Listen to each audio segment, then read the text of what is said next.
Some of the interviews I get to do on this station are immensely fun because they're colleagues of mine, people I've worked with for a long, long time. This is another one of those instances. Byron Crawford is returning to the scene of his crime. No, I'm not saying crime. I'm going to say media legacy. I think it was a critical point in your legacy at WHAS. But you have a heck of a history in broadcasting and writing, and so it's good to have you in. Welcome back, buddy. Well, thank you. And it's some of the stuff on there that's not on my resume that you know about. But it's fun to be back. It is. Fun to be back. Fun to see you. And, you know, you guys move so much that I didn't realize where the studio was now. You're not a bill collector, are you? That's why we keep moving.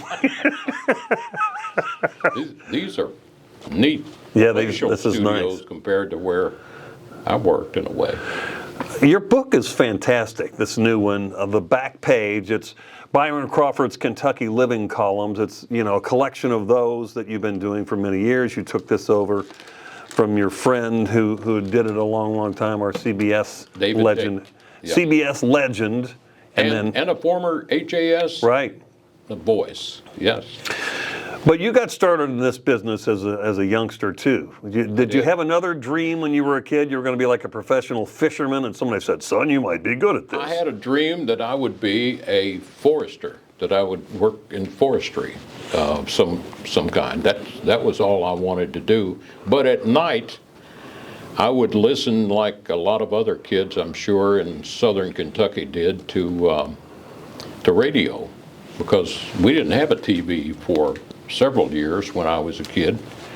And I would tune around and listen to the famous disc jockeys, some of whom, you know, were bigger than the songs they played. They were bigger than the artists they played. Yeah.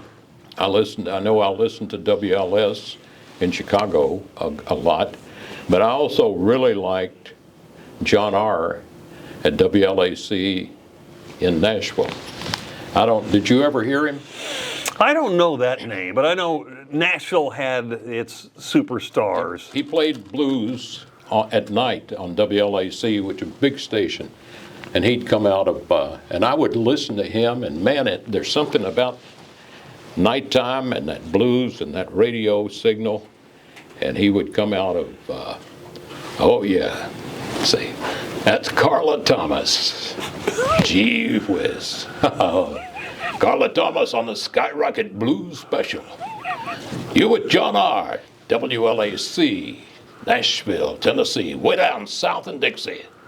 And say, you might want to order your baby chicks today.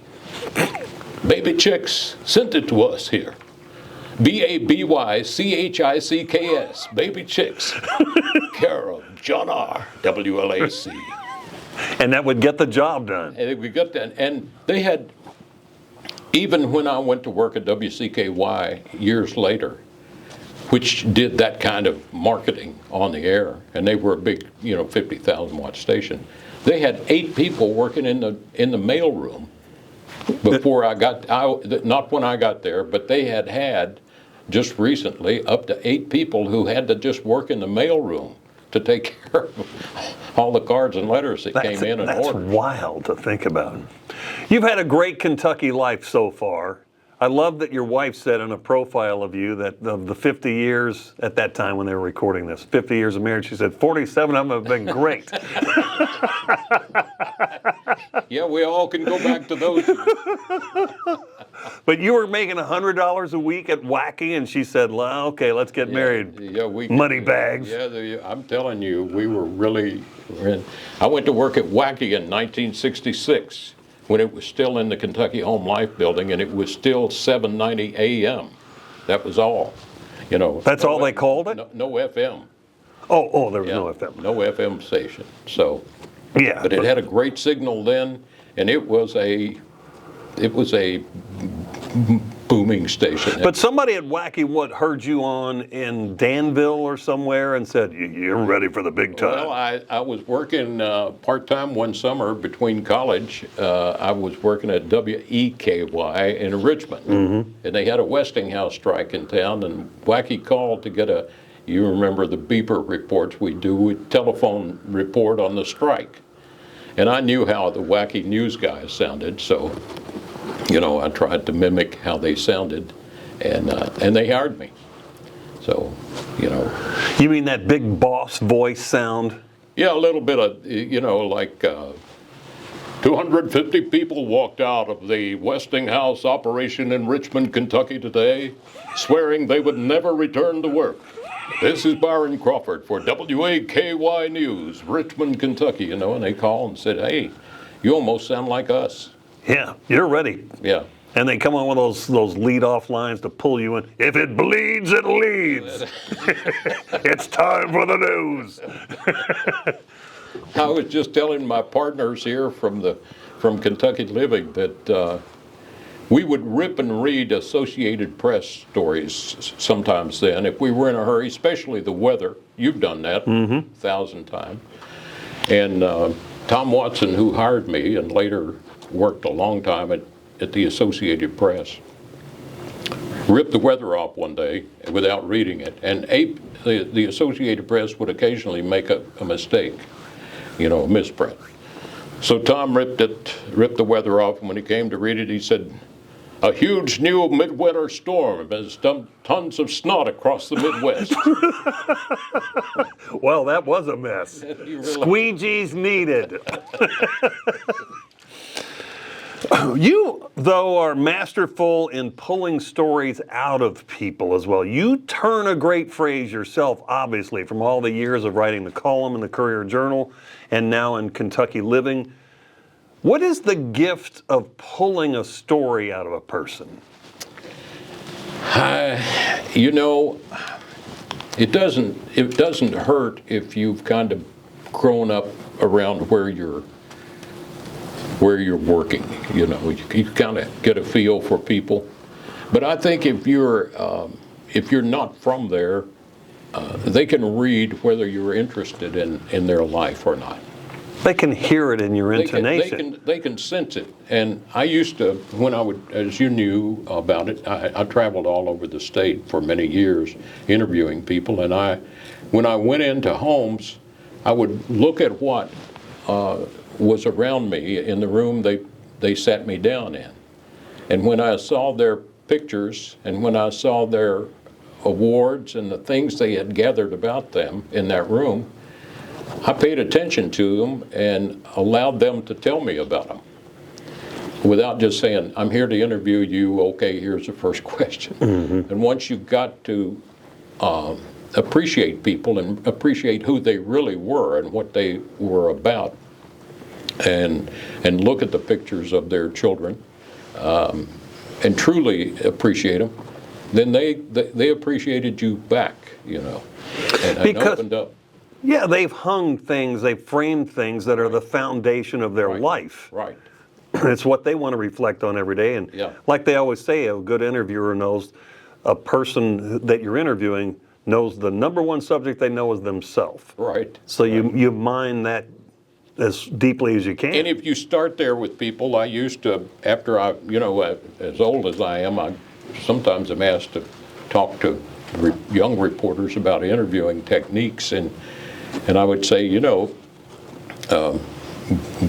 give them time to talk with you, and don't rush them, and sit down and look interested in what they have to say. So there are many techniques that people use, but it's not a scripted thing. If you're not really interested in people, I think they can tell. You've had some fascinating moments. I watched a Side Roads compilation video, and you're interviewing this child who makes noises like a chainsaw. Do you remember that? I can almost remember. Yes, I remember his name now. His name was Homer Luster III. That is correct. And his bus driver, school bus driver, called me one day from down in Casey County and said, Byron, you have to do a TV story on this kid. He sounds exactly like a chainsaw. And he can make other, you can do sirens and fire whistles and fire, all that kind of stuff too. But indeed, he could. And he was about, I'm guessing he must have been about 10 years old. Let's listen. Homer has only one claim to fame. He can imitate a chainsaw.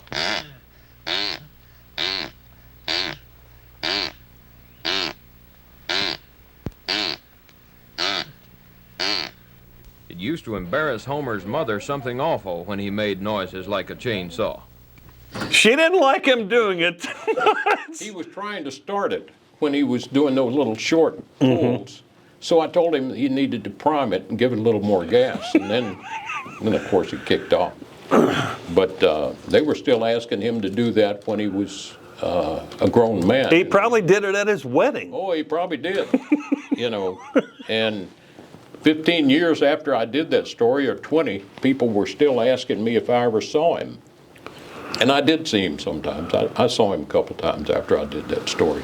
He was at the Farm Machinery Show entertaining all of our guests. He was sawing timber down in it. The writing gift, though, is rare. Now, we all know your son, Eric. People read him a lot. He's on WDRB.com. He was a Courier Journal sports guy for a long time. Yeah. I mean, that's a gift, but that's not one that passes on genetically. That's something that's observed and learned. I guess, but of course, Eric could write circles around me when he was in high school, really. So I don't know. I can't claim any of his talent that was passed along from me. Of course, his mother could write. She always said that she couldn't, but she had any brains that we had in the family, as a couple, she had them. And of course, she was a teacher. And Eric was always interested in sports, and as soon as he got to where he could keep records, he would keep the score sheet when he was a little guy. He'd keep the score sheet on the college basketball games, Louisville and Kentucky, whoever he was watching. And he just seemed cut out to do that kind of work. But he is, if I say so myself, an excellent writer. He is indeed. We're speaking with Byron Crawford. He's got a book called The Back Page. Is this your fourth book, fifth, sixth, seventh? What is it? It's the fourth. Fourth book. Way to go. These are Kentucky Living columns. You can get more information at KentuckyLiving.com. Sit tight, as you know in show business. We're going to take a little break and come back and chat some more in a few minutes. Pleasure to have you here. Pleasure to be here, Derek. I haven't called you by that name yet that all the callers would on the Met show. Go ahead. Thank you, Brian. You can call me Brian or you can call me Brain. Call me 3 times a day. We'd come in on the Met show at night, and there was a whole panel of people, and without a doubt, 3 or 4 of the callers in the evening would talk to Mr. Crawford and always say, "Hi, Brian, I watch all your team." And he was just polite and say, he would answer as Brian. That's how that goes. Byron Crawford is with us. We're back in a few on News Radio 840 WHAS.